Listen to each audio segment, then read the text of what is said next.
আজকে আমরা কাউকে কাউকে শুনি যে নির্বাচনের রোড ম্যাপ নেই, এই জন্য হতাশ তো হতে হবে। আমাদের দেশে এখনো চাঁদাবাজি বন্ধ হয় না, এটা দেখে হতাশ হইতে হবে। এখনো আমরা শৃঙ্খলা ফিরিয়ে নিয়ে আসতে পারি না, এটার জন্য হতাশ হইতে হবে। এখনো আমরা আমাদের লোকদেরকে গুলি করে রাস্তায় হত্যা করে ফেলছি, এটাতে হতাশ হওয়ার কথা ছিল।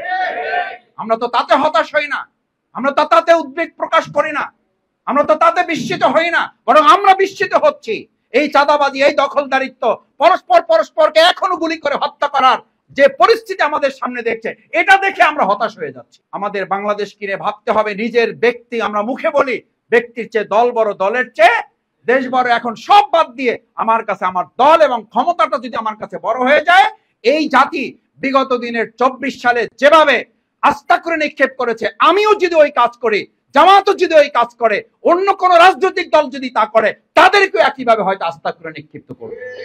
সুতরাং আমাদের দেশকে ধারণ করতে হবে, ইসলামী আন্দোলনকে ধারণ করতে হবে। দেশের এই স্বাধীনতা সার্বভৌমত্বে যেন আবার নতুন করে কোন আধিপত্যবাদের কবলে এটা না চলে যায়, সেজন্য আমাদেরকে কাজ করতে হবে। সেই প্রত্যাশা ব্যক্ত করে যারা কর্মী হয়েছেন ইসলামের জন্য, আল্লাহর দ্বীন বিজয়ের জন্য, দেশের স্বাধীনতা সার্বভৌমত্বের জন্য যে অঙ্গনে আছেন, সেই অঙ্গনে যেন মানবিকতার এক নৈতিক দায়বদ্ধতা নিয়ে কাজ করে আপনারা নিজেদেরকে একটা রোল মডেল হিসাবে করতে পারেন। আমাদের অনেক রোগীরা আমার এলাকা থেকে আসে, বলে যে মাসুদ ভাই অমুক হসপিটালে পাঠান, অমুক ভাইয়ের কাছে পাঠান। আমি বললাম কেন? বলে যে ভাই ওখানে গেলে দাওয়াও পাওয়া যায়, দয়াও পাওয়া যায়। যমুনা ইলেকট্রনিক্স ঈদে ডাবল খুশি অফার সিজন 3, যে কোনো পণ্য কিনলেই পাচ্ছেন নিশ্চিত ঈদ উপহার। এই যে তাদের সেন্টিমেন্ট, এই সেন্টিমেন্টটাকে আমরা ধরে রাখতে পারবো ইনশাআল্লাহ। সেই সেন্টিমেন্ট ধরে রাখতে পারলে আমি বিশ্বাস করি আপনারা শুধু এমটিএফ এ বিজয় অর্জন করবেন না, আপনাদের এই সেবা, আপনাদের এই নৈতিকতা, মানবিকতা বোধের জায়গা থেকে একটা মানবিক বাংলাদেশ আমরা বিনির্মাণ করতে পারবো ইনশাআল্লাহ। এই কর্মী কি শুধু কাগজে কলমে না, কাজের মাধ্যমে না হলে আপনার ঈমান প্রমাণিত হবে না।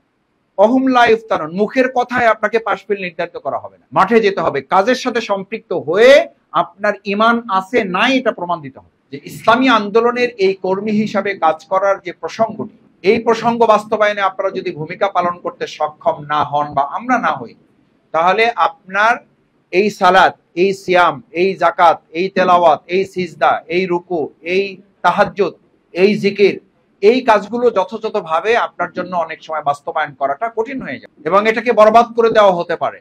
রাসূল করিম সাল্লাল্লাহু আলাইহি ওয়াসাল্লামকে যখন দ্বীনের এই কাজের অভিযানে বের হতে বলা হয়েছে, তখন কোন জায়গা থেকে বলা হয়েছিল যে আমরা এই কাজ থেকে একটু নিজেদেরকে রুখসত চাই, একটু ছুটি চাই। তারা অজুহাত পেশ করেছিল, তারা যুক্তি পেশ করেছিল। আল্লাহ সুবহানাহু ওয়া তাআলা তারা বললেন, তাদেরকে জানিয়ে দিলেন, হাত্তা ইয়াতাবায়্যানা লাকাল্লাযিনা সাদাকু ওয়া তাআলামাল কাযিবিন।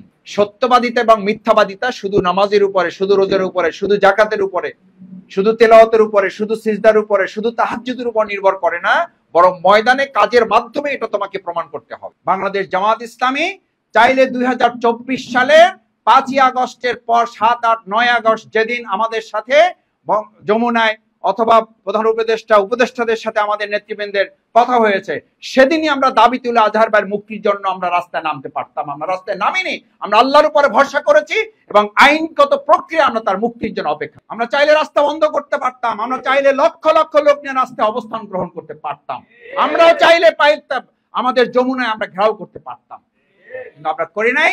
আমরা জানি যে আল্লাহ সুবহানাহু ওয়া তাআলা আমাদের যে নিয়ামতের মধ্যে রেখেছেন, আল্লাহর উপরে ভরসা এবং আইনগত প্রক্রিয়ার মাধ্যমে দুনিয়ার কারো অনুনয়, দুনিয়ার কারো দয়া বা দাক্ষিণ্যতা নিয়ে আমরা আমাদের ভাইদেরকে আমরা মুক্ত করব না। আমরা মুক্ত করব আল্লাহর দয়া আর প্রচলিত আইনের মাধ্যমে আমরা তাকে মুক্ত করেছি। আলহামদুলিল্লাহ, আল্লাহ যেন বাকিটা সহজ করে। সেজন্য আপনাকেও এটা মাথায় রাখতে হবে যে আল্লাহ সুবহানাহু ওয়া তাআলা যখন আপনাকে ভালোবাসবেন, তখন আপনাকে কেউ পিছিয়ে রাখতে পারবে না ইনশাআল্লাহ। আমরা আশা করি বাংলাদেশ জামাত ইসলামের বাকি আরো যে সমস্ত বিষয়গুলো আছে, জামাত ইসলামের সম্মানিত আমির ডাক্তার শফিকুর রহমান, উনি আমাদের মাঝে মধ্যেই বলতেন যে দেশের স্বাধীনতা, সার্বভৌমত্ব, এই স্থিতিশীলতা যদি বজায় থাকে তাহলে আমাদের সবকিছু ঠিক থাকবে।